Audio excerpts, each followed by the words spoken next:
Halo semua. Apa kabar untuk hari ini? Semoga harimu selalu menyenangkan ya bro. Selamat datang di channel YouTube saya. Tolong dibantu subscribe, like dan share ya, supaya saya terus semangat bikin kontennya. Wakakakak.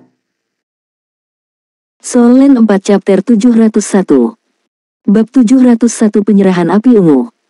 Kapal perang 33 Skywings yang terbang jauh sudah melambat dan berbelok. Semua orang di dalam kapal perang 33 Skywings tercengang saat mereka menyaksikan adegan ini. Apa ini? Apa yang baru saja dilakukan Lan Xuanyu? Ketika dia melepaskan rudal interferensi, dia telah menempatkan rudal antimateri di antara mereka. Dan itu bukan serangan langsung, itu seperti ranjau laut, itu dilepaskan bersamaan dengan rudal interferensi.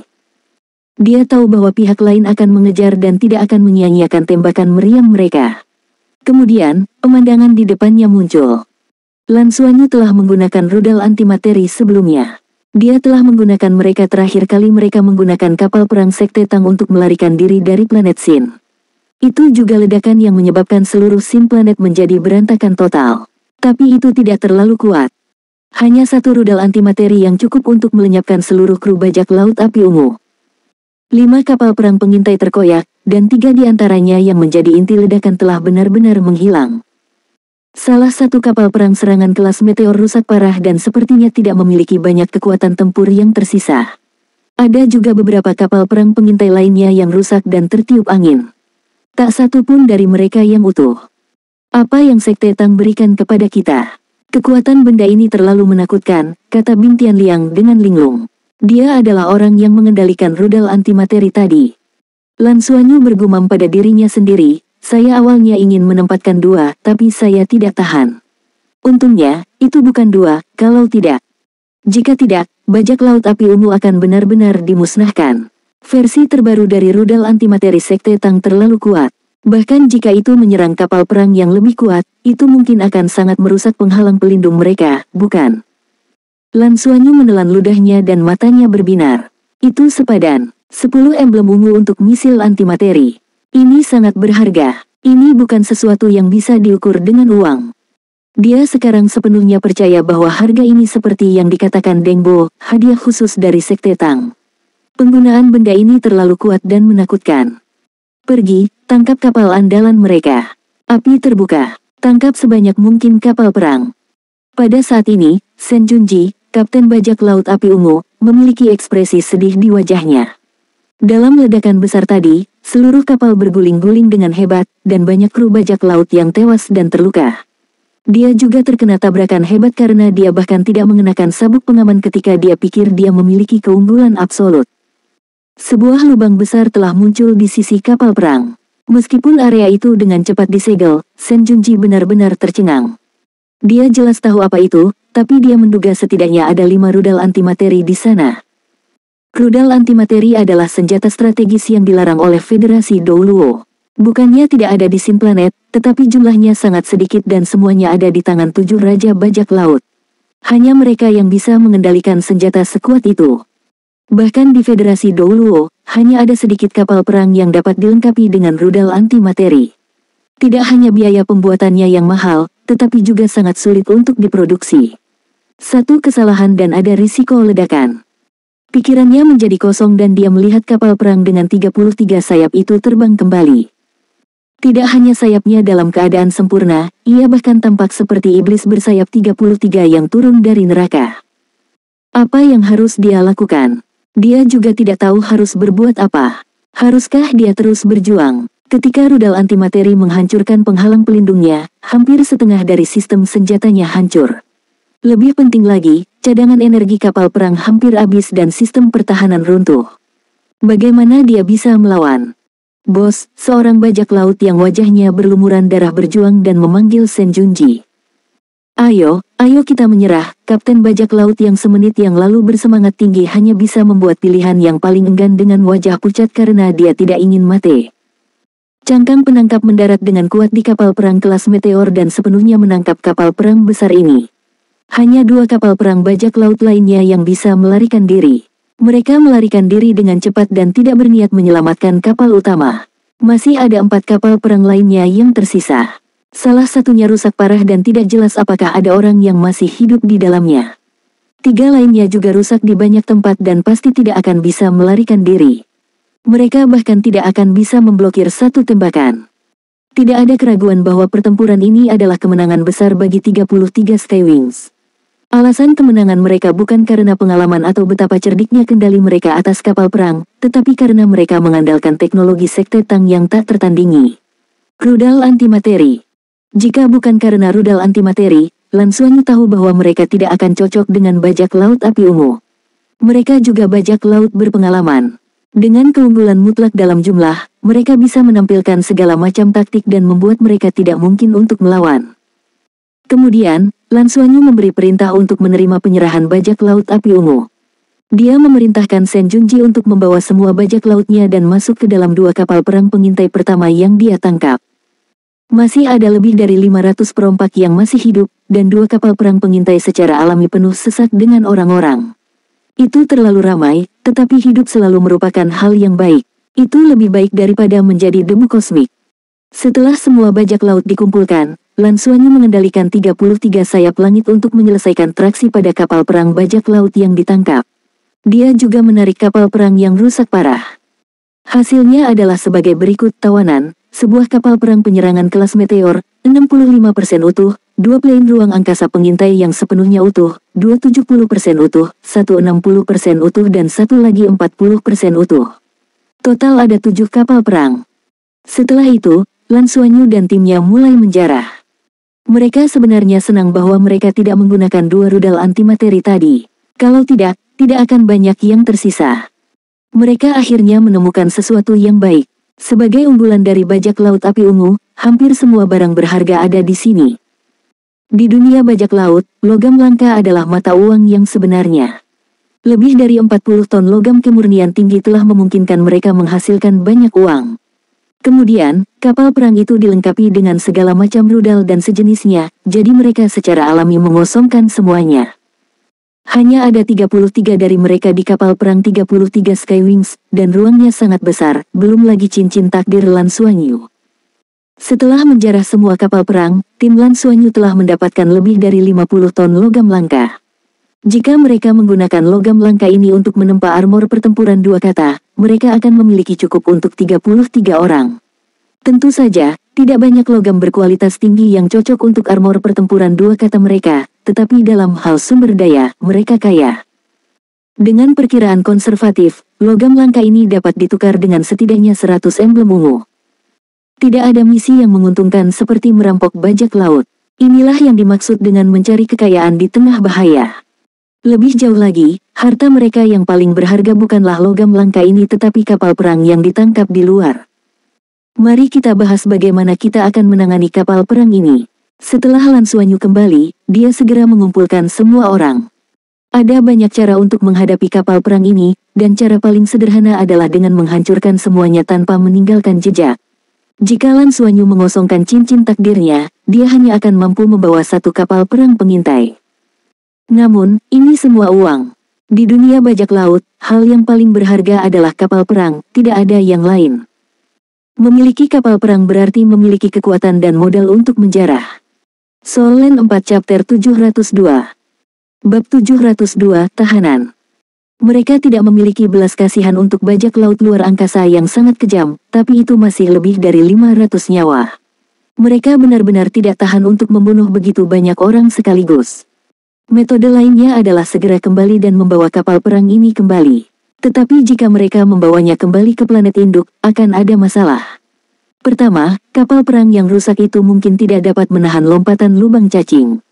Juga, itu akan menunda misi mereka. Keributan dari pertempuran sebelumnya tidak kecil dan mungkin telah memperingatkan para perompak lainnya.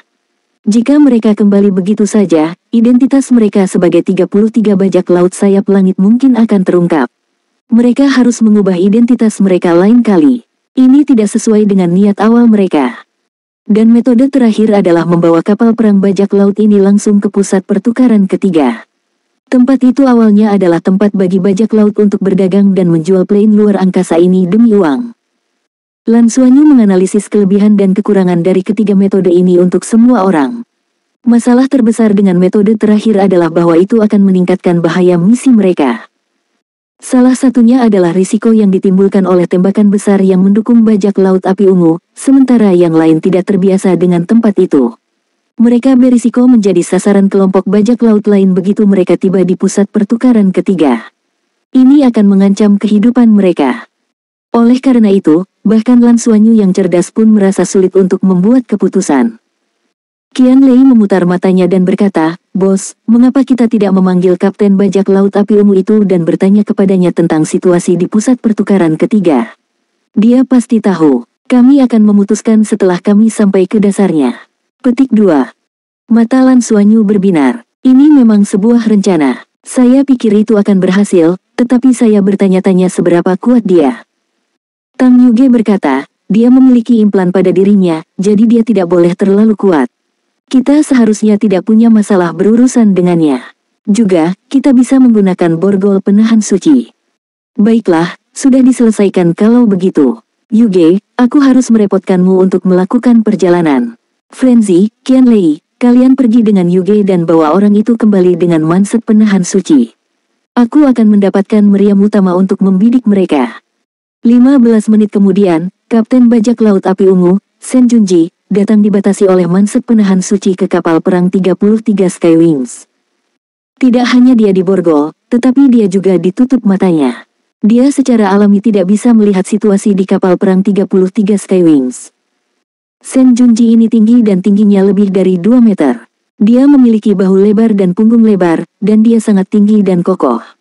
Namun, pada saat ini, punggungnya sedikit membungkuk dan dia tidak lagi bersemangat seperti ketika dia mengancam Lan Xuanyu. Lan Xuanyu berkata dengan acuh tak acuh, "Komandan Shen, apakah Anda masih ingin memusnahkan kami?" Shen Junji tidak mengatakan sepatah kata pun. Dibandingkan dengan bawahannya, dia cukup pantang menyerah. Lan Xuanyu berkata, "Kamu bisa memberitahuku sekarang siapa yang ada di belakangmu?" Shen Junji mencibir, "Aku milik kota tanduk merah planet surga. Saya telah mencuri seluruh hidup saya, tetapi saya tidak berharap untuk dipatuk oleh Anda junior. Jika Anda ingin membunuh atau menyiksa saya, lakukan sesuka Anda. Tetapi Anda tidak dapat melakukan apapun pada bawahan saya. Kami sudah menyerah, dan menurut aturan, Anda bisa menjualnya ke pedagang budak atau langsung menukarkan uang dengan tuanku. Saya tidak berpikir Anda punya nyali untuk mencari tuanku. Jual saja." Jantung Lan Xuanyu berdetak kencang. Orang ini agak setia dan berbicara untuk bawahannya. Bukan tidak mungkin untuk menjualnya. Kami hanya menginginkan sumber daya dan tidak tertarik pada hidup Anda. Termasuk Anda, kami tidak berniat membunuh Anda. Tapi saya butuh beberapa informasi, kata Lan Xuanyu dengan dingin melalui pengubah suara. Informasi apa? Shen Junji bertanya. Lan Xuanyu bertanya, bagaimana situasi di pusat pertukaran ketiga? Tim bajak laut mana yang ada di sana? Shen Junji tercengang dan berteriak, kamu ingin merampok Exchange Center. Anda melanggar aturan. Ini secara eksplisit melarang kekerasan, jika tidak, semua bajak laut luar angkasa akan menjadi musuh publik Anda. Lan Xuanyu juga tercengang. Tentu saja, mereka tidak tahu tentang ini, tetapi dia segera mengerti bahwa bajak laut tidak diizinkan untuk bergerak di tengah. Ini jelas merupakan pilihan yang tepat, dan alasannya sangat sederhana. Jika tempat pertukaran mereka tidak aman, apakah masih ada bajak laut yang berani datang?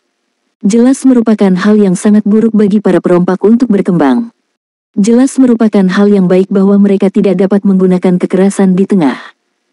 Aku bertanya padamu kelompok bajak laut mana yang ada dan tidak ada yang lain, kata Lan Xuanyu dingin. Shen Junji ragu-ragu sejenak dan berkata, apakah kalian benar-benar akan pindah ke sana? Itu akan menyebabkan kekacauan besar, dan Raja Bajak Laut tidak akan membiarkan siapapun melanggar aturan. Kalian sudah mati, dan kami juga. Saya tidak bisa memberitahu kalian tentang ini. Petik 2. Lan Xuanyu menyipitkan matanya dan berkata, kamu baru saja mengatakan bahwa kamu telah menjarah seluruh hidupmu. Bagaimana Anda menangani kapal perang yang Anda curi? Shen Junji menjawab tanpa sadar, saya menambahkan mereka ke tim saya, tentu saja. Lan Xuanyu bertanya, bagaimana dengan yang rusak parah? Shen Junji berkata, jual. Menjualnya di bursa. Lan Xuanyu bertanya lagi. Shen Junji tiba-tiba berkata, jadi kalian ingin menjual kapal perang kami dan tidak menyerang pusat pertukaran. Apakah Anda pemula? Dia segera memahami situasi dari pertanyaan Lan Xuanyu. Lan Xuanyu menyipitkan matanya dan berkata dengan acuh tak acuh, orang yang tahu terlalu banyak sering tidak berumur panjang. Shen Junji segera tutup mulut. Tentu saja, dia tidak benar-benar takut mati. Sebaliknya, dia sangat peduli dengan hidupnya. Setelah mendengar bahwa tim Lan Xuanyu tidak akan menyerang pusat pertukaran, dia menghela nafas lega. Tidak ada masalah dengan pusat pertukaran. Kita bisa membeli dan menjual apa saja di sana selama itu berharga. Kapal perang jelas merupakan mata uang keras, tetapi harganya akan diturunkan. Apakah Anda khawatir tentang bahaya? Itu tidak mungkin. Melihat bagaimana Anda menangkap begitu banyak kapal perang kami, bahkan orang bodoh pun akan tahu seberapa kuat Anda. Juga, tidak ada yang tahu apakah kru bajak laut Anda memiliki kapal perang lain. Saya dapat menjamin bahwa orang-orang saya dan saya tidak akan memberitahu siapapun, kata Shen Junji dengan percaya diri. Lan Xuanyu mencibir. Apakah menurutmu aku akan mendengarkan jaminan bajak laut? Ada pedagang budak di bursa juga. Petik 2. Shen Junji ragu-ragu sejenak sebelum berkata, ya. Sebenarnya, Anda benar-benar dapat mempertimbangkan untuk menjual kami kembali ke tuanku. Tuan Tanduk Merah mempercayaiku sedikit. Harganya pasti akan lebih tinggi dari pedagang budak. Kami bajak laut memiliki aturan kami sendiri. Karena kami adalah tawananmu, Tuhan tidak akan membuatmu bergerak dengan mudah. Kalian tidak melanggar kepentingan funda spiritualnya. Dan sangat normal bagi bajak laut untuk saling menjarah. Kita bahkan dapat meminta Tuhan kita untuk membeli kembali kapal perang kita. Lan Xuanyu menatap Qian Lei dan Qian Lei memukul leher Shen Junji, menjatuhkannya. Bisakah kata-kata orang ini dipercaya? Bing Tianliang bertanya. Lan Xuanyu berkata, itu setengah benar dan setengah salah. Seharusnya ada sesuatu tentang pertukaran yang tidak dapat bertarung karena ini sejalan dengan kepentingan bajak laut biasa. Adapun apakah tuannya akan membalas dendam pada kita, sulit untuk mengatakannya. Jadi, kita tidak bisa mendengarkannya dan menjualnya kembali ke Red Horn City. Kami tidak ingin menanggung murka kota Tanduk Merah. Pedagang budak adalah pilihan, tapi jangan terburu-buru. Aku punya ide, semuanya, dengarkan aku. Petik 2. Kami akan terus menuju ke planet pusat perdagangan ketiga. Kapal perang 33 Skywings kami tidak akan mendarat secara langsung tetapi akan bertindak sebagai pencegah dari luar angkasa. Kami akan membagi sebagian dari orang-orang kami dan mengemudikan beberapa kapal perang yang kami tangkap. Jika transaksi berhasil, kami akan mulai mengerjakan misi kami. Setelah menyelesaikan misi, kami akan menukar 2 kapal perang pengintai yang memiliki orang di dalamnya. Kami akan membuat mereka kelaparan dulu.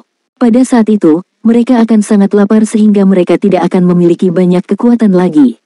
Tidak akan mudah bagi mereka untuk mengekspos identitas kita. Kami akan menyelesaikan misi kami dan melakukan apa yang ingin kami lakukan.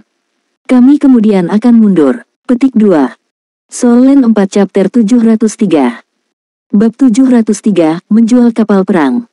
Saya setuju. Ding Zuohan segera berkata, ini adalah yang paling masuk akal, dan juga merupakan solusi yang paling menguntungkan bagi kami.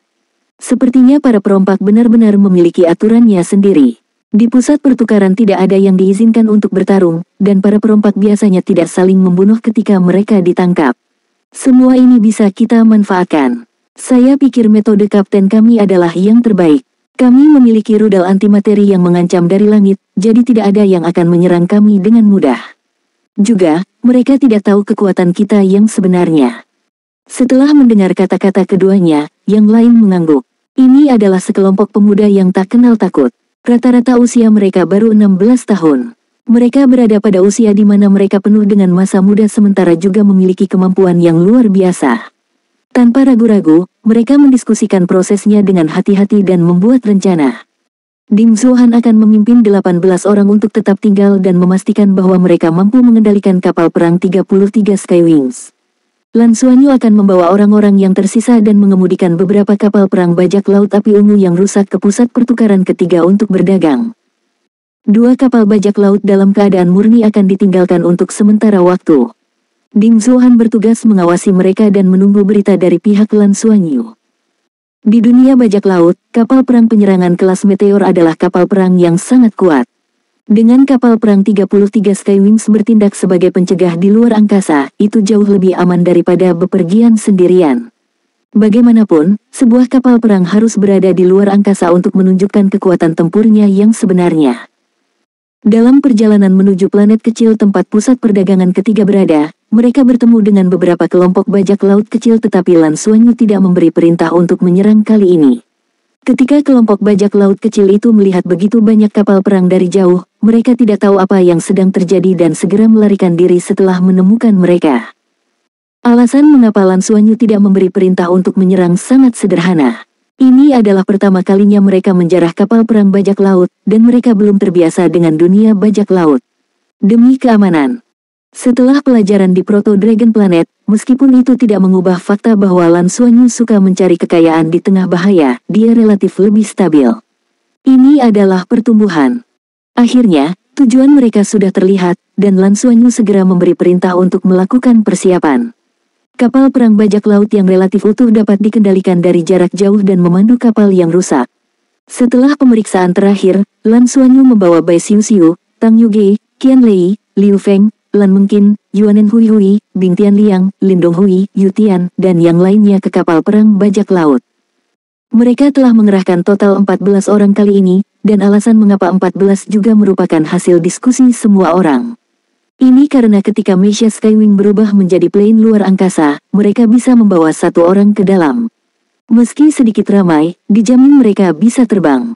Dan Meisha Skywing memiliki kemampuan untuk menembus atmosfer dan bertarung langsung di luar angkasa. Dengan cara ini, bahkan jika mereka menghadapi bahaya, mereka akan memiliki peluang lebih tinggi untuk melarikan diri tanpa cedera dengan bantuan Meisha Skywing. Pada saat yang sama, setelah transaksi selesai, mereka dapat kembali ke kapal perang 33 Skywings tanpa perlu mendarat. Lan Xuanyu akhirnya memutuskan bahwa mereka tidak akan mendaratkan kapal perang. Keuntungan terbesar adalah efek pencegahannya. Sebuah kapal perang yang mendarat di tanah tidak berguna dan lebih buruk dari meriam jiwa. Hanya di luar angkasa mereka yang paling aman. Kapal perang 33 Skywings membawa 2 bajak laut api ungu yang paling utuh dan berhenti di luar angkasa. Yang tersisa termasuk kapal perang serangan kelas meteor yang rusak dan 3 kapal perang pengintai kelas remnant. Awalnya ada satu plane ruang angkasa pengintai lagi, tetapi kerusakannya terlalu parah dan sangat sulit untuk membawanya selama perjalanan, jadi Lan Xuanyu meninggalkannya begitu saja.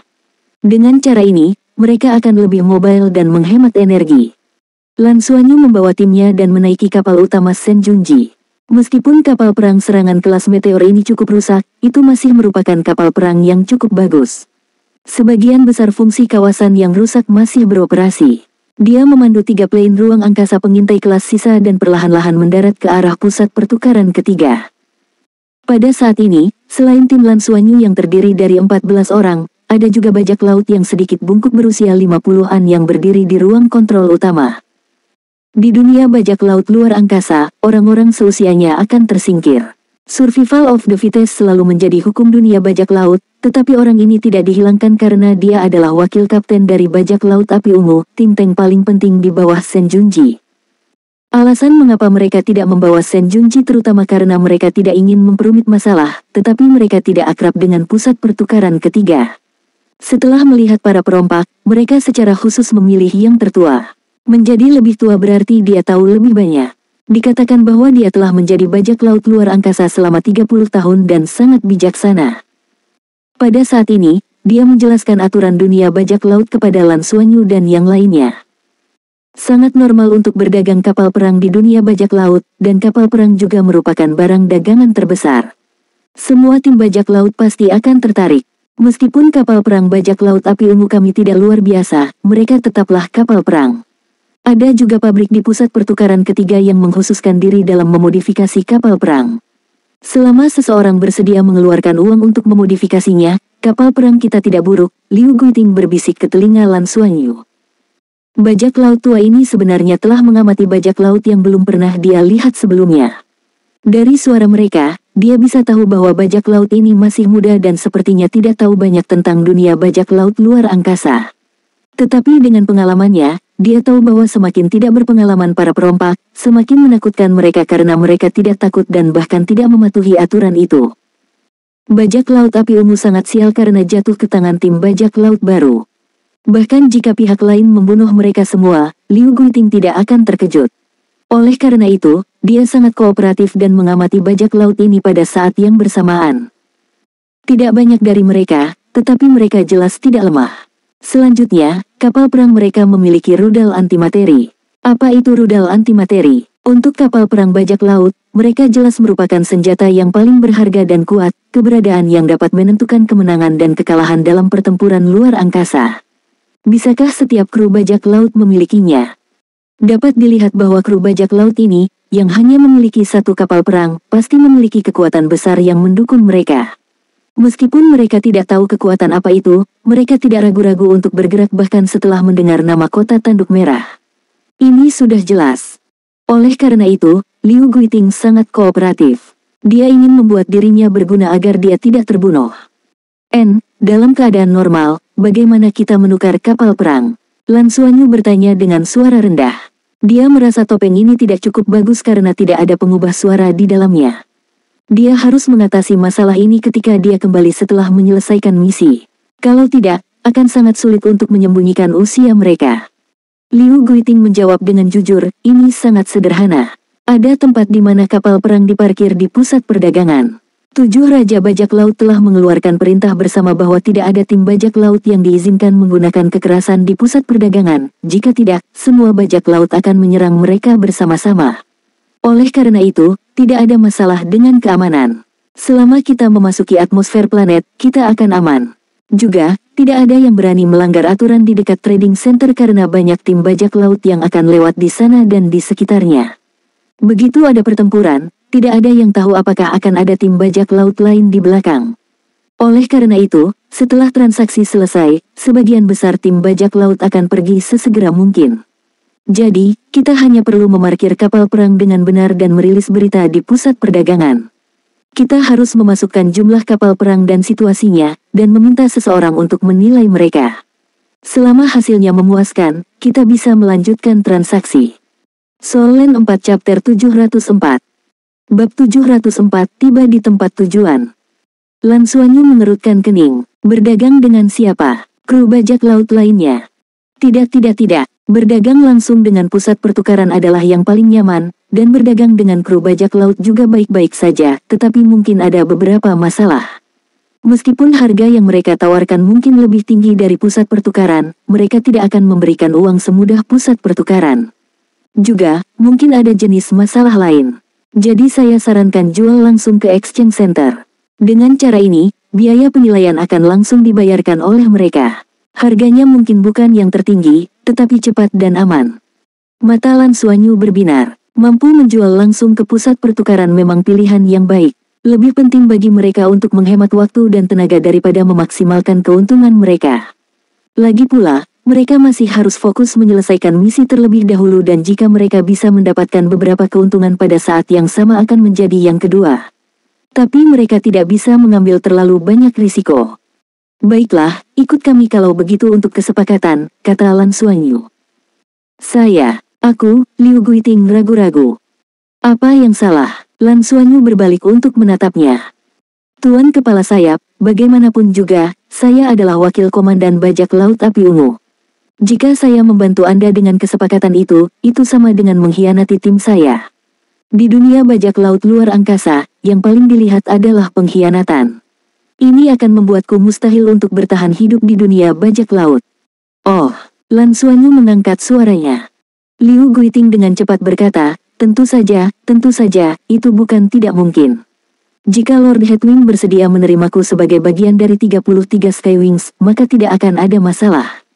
Bagaimanapun, kami semua adalah tawananmu. Jika Anda bersedia memberikan tawanan Anda jalan keluar, ini tidak akan dianggap sebagai pengkhianatan. Itu hanya masalah tawanan menjadi orang-orangmu. Qian Lei, yang berada di sebelah Lan Xuanyu, bertanya, apakah kamu takut menjadi budak? Liu Guichao tersenyum patuh. Jika aku bisa menjadi manusia, siapa yang mau menjadi budak yang lebih rendah dari binatang? Meskipun saya agak tua, saya tahu dunia bajak laut kita dengan cukup baik. Dia tahu betul apa yang paling dibutuhkan oleh bajak laut yang tidak berpengalaman ini. Lan Xuanyu tersenyum. Kamu orang yang pintar. Selesaikan transaksi ini terlebih dahulu. Jika Anda dapat membuktikan bahwa Anda berguna, saya akan mempertimbangkannya. Petik 2. Ya. Liu Guiting tidak lagi menolak dan langsung setuju. Dia tahu bahwa dia telah menciptakan kondisi untuk dirinya sendiri untuk hidup, dan dia bahkan mungkin memiliki kesempatan untuk hidup lebih baik. Perompak muda ini sangat tajam dan memiliki rudal antimateri, jadi sangat mungkin mereka didukung oleh kekuatan besar. Jika yang muda sudah begitu kuat, seberapa kuat dukungan di belakang mereka? Liu Guiting memang sangat cerdas, jika tidak, dia tidak akan bisa hidup di dunia bajak laut sampai usianya sekarang dan masih menjadi wakil kapten.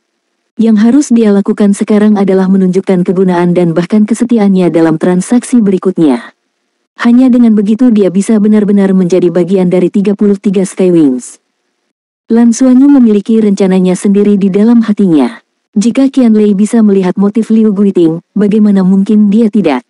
Tetapi seperti yang dipahami Liu Guiting, pengalaman seorang bajak laut tua sangat berguna bagi 33 sayap langit, terutama ketika tim Lan Xuanyu memiliki kapal perang sendiri dan harus terus menyelesaikan misi. Dengan bajak laut tua sebagai pemandu mereka, akan jauh lebih mudah untuk menjalankan misi atau merampok bajak laut lain. Oleh karena itu, dia tidak berniat mengekspos Liu Guiting. Seperti yang dia katakan, dia perlu melihat kegunaan Liu Guiting. Plane ruang angkasa itu perlahan-lahan mendarat. Sebagai wakil komandan bajak laut api ungu, Liu Guiting pernah ke tempat ini sebelumnya dan sangat akrab dengannya. Lan Xuanyu menyerahkan kursi kontrol utama kepadanya dan berdiri di samping untuk mengawasinya. Liu Guiting dengan akrab menghubungi pusat pertukaran ketiga dan perlahan-lahan mendaratkan plane ruang angkasa. Melihatnya dari langit, yang disebut pusat pertukaran ketiga itu seperti cangkang kura-kura raksasa yang tergeletak di sebuah planet. Planet kecil ini memang tidak terlalu indah. Itu dipenuhi dengan gundukan dan lubang, dan tidak ada tanda-tanda tumbuh-tumbuhan atau air. Itu hanya sebuah planet kosong. Pusat pertukaran ketiga dibangun di bawah lingkungan seperti itu. Kubah logam besar menutupi area yang luas, dan perisainya menonjol di banyak tempat. Itu terhubung satu sama lain, sehingga tampak seperti cangkang kura-kura dan menutupi area yang cukup luas. Meski hanya setetes lautan di seluruh planet, keberadaannya bisa terlihat jelas saat mereka masih berada ribuan meter dari permukaan tanah. Kapal perang bajak laut perlahan mendarat di tanah datar dekat pusat perdagangan. Tanah di sini datar tanpa dekorasi apapun. 4 kapal perang mendarat dan berhenti. Liu Guiting tidak membutuhkan Lan Xuanyu untuk bertanya dan berkata, ada kendaraan khusus dari bursa yang bertanggung jawab untuk membawa orang ke bursa. Baru-baru ini, tidak banyak orang yang datang untuk berdagang. Ketika kami mendarat, saya melihat dan hanya ada lebih dari 20 kapal perang bajak laut di sini. Lan Xuanyu, apa artinya tidak banyak bajak laut di sini? Liu Guichao berkata, tidak banyak bisnis baru-baru ini. Federasi Douluo telah meningkatkan blokade di planet surga dan ini pasti mempengaruhi seluruh dunia bajak laut. Lan Xuanyu menyipitkan matanya dan mengangguk. Selain menjarah, apakah bajak laut memiliki cara lain untuk bertahan hidup? Liu Guichao berkata, pada dasarnya, ini masih penjarahan. Sebenarnya, penguncian Federasi Douluo pada kami hanya di dalam wilayah planet Federasi. Ini sebenarnya memaksa kami untuk mengambil lebih banyak jalan memutar dan menjarah ras cerdas lainnya. Federasi mendorong bajak laut luar angkasa untuk menjarah ras lain. Lan Xuanyu bertanya dengan ragu. Liu Guichao berkata, sebenarnya, bajak laut luar angkasa tidak hanya menjual sumber daya, mereka juga menjual informasi. Faktanya, Federasi Douluo selalu memiliki kesepakatan dengan planet surga. Jika tidak, dengan kekuatan federasi, tidak sepenuhnya mustahil untuk menghancurkan planet surga. Setelah mendengar apa yang dia katakan, Lan Xuanyu tidak lagi terburu-buru untuk turun dari plane ruang angkasa. Dia bertanya dengan rasa ingin tahu, ceritakan padaku secara detail. Apa kesepakatannya? Liu Guichao berkata, galaksi tempat planet surga berada agak unik dan seseorang hanya bisa melompat ke ruang itu melalui lubang cacing. Jadi bagi para perompak luar angkasa, planet surga seperti sebidang tanah yang tak tersentuh. Tetapi ada banyak lubang cacing yang terhubung ke planet surga, dan hanya sebagian dari mereka yang telah ditutup oleh federasi. Mengapa mereka melakukan itu? Sebenarnya, saya telah memikirkannya dengan cermat sebelumnya, dan saya bahkan merasa bahwa dari sudut pandang tertentu, planet surga dapat dianggap sebagai bagian dari Federasi Douluo. Meskipun bajak laut luar angkasa planet surga menjarah di mana-mana, mereka biasanya tidak membunuh orang setelah menjarah. Mereka menjual tawanan mereka sebagai budak atau membiarkan korbannya membayar uang tebusan. Ada sangat sedikit kasus mereka merobek tiket. Hanya beberapa bajak laut yang sangat ganas yang akan melakukan itu. Ketika saya menemukan semua ini, saya merasa bahwa dunia bajak laut tidak begitu kacau. Apakah ini sesuatu yang akan dilakukan bajak laut sejati? Saya telah mengamati selama beberapa dekade dan saya menjadi lebih sadar akan hal-hal ini. Juga, meskipun ada banyak ras cerdas dari planet lain di planet surga, 7 raja bajak laut selalu adalah manusia. Ini tidak berubah selama ribuan tahun dan meskipun raja bajak laut telah diganti, ras asing tidak pernah mendapat kesempatan. Juga, Anda bertanya kepada saya tentang cara bajak laut ruang angkasa hidup. Selain menjarah dan menjual sumber daya, bajak laut ruang angkasa sebenarnya memiliki hal lain untuk dijual, seperti informasi. Terutama informasi dari alien. Aku sudah memikirkannya dengan hati-hati. Kami adalah sekelompok bajak laut, mengapa planet surga menginginkan begitu banyak informasi tentang alien? Untuk menjarah. Ini adalah bagian dari alasannya, tetapi harga informasinya di atas sumber daya, yang sedikit tidak masuk akal. Petik 2. Kalau dipikir-pikir, siapa yang mendapat lebih banyak informasi tentang makhluk luar angkasa ini? Tanpa ragu, Federasi Douluo lah yang terus berkembang dan menempati planet sumber daya dan planet administratif. Dalam arti tertentu, planet surga sebenarnya memberi Federasi Douluo informasi tentang dunia luar. Nilai informasi ini dapat memungkinkan Federasi untuk melakukan kolonisasi antar bintang dengan lebih baik. Saya merasa inilah yang ingin mereka lakukan, hal yang paling penting.